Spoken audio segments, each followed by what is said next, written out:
people got to know that they're okay to testify. They got to know it's okay for the children to go to school.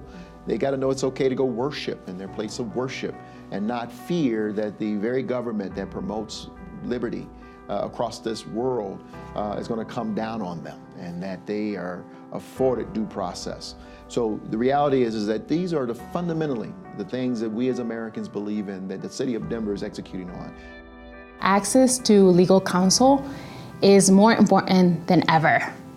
The current immigration policies are separating families, destabilizing schools, eroding trust in local law enforcement, disrupting local economies, and creating a great deal of fear and concern in immigrant communities and their children.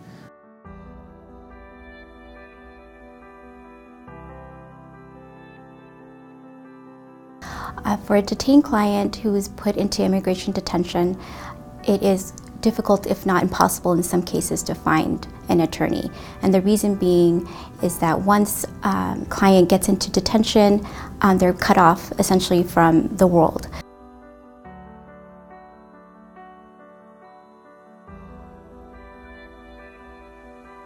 And when many of the clients lack English language capacity, they lack a formal education, they lack an ability to pay for a private lawyer, we aren't providing, as a system, equal justice under the law. There are a lot of barriers to fairness under our current immigration system.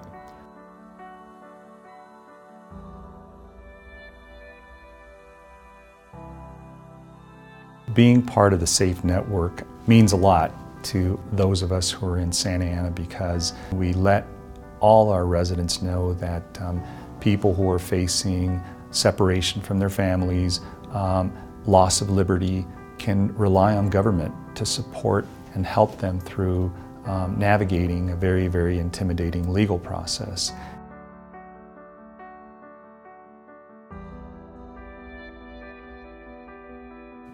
Getting legal advice at the detention center is pretty difficult. And when you have a lawyer, you know what your case is about, you know what you're doing. But today something good happened. I was granted asylum.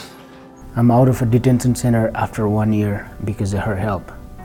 That I never thought I would be out of here, but I'm here today. And being able to be part of this network and collaborate with other jurisdictions that are also like-minded and trying to provide these services to such a vulnerable community is just very empowering for us as a city. I think as a city of Sacramento, we should be proud to say that we stand with immigrants and that we are providing as many resources as we possibly can. We cannot do this without the Vera Institute. That was so empowering to us to know that we were not alone, and we had this National Institute who would show up and not only say we're going to provide for you good thought partnership, good experience and wisdom from this, but also some resources to help with what you're trying to do. We hope that we can deliver the message to some of our sister cities and neighboring cities that this is something that's a positive. This is something that reduces crime. This is something that helps law enforcement. This is something that stabilizes neighborhoods, that continues, sales taxes from being decreased. All these good things. Because we all believe we're on the right side of this issue, and at the end of the day, 20, 30 years from now, we'll all look back and say, yes, we were on the right side of history on this issue as well.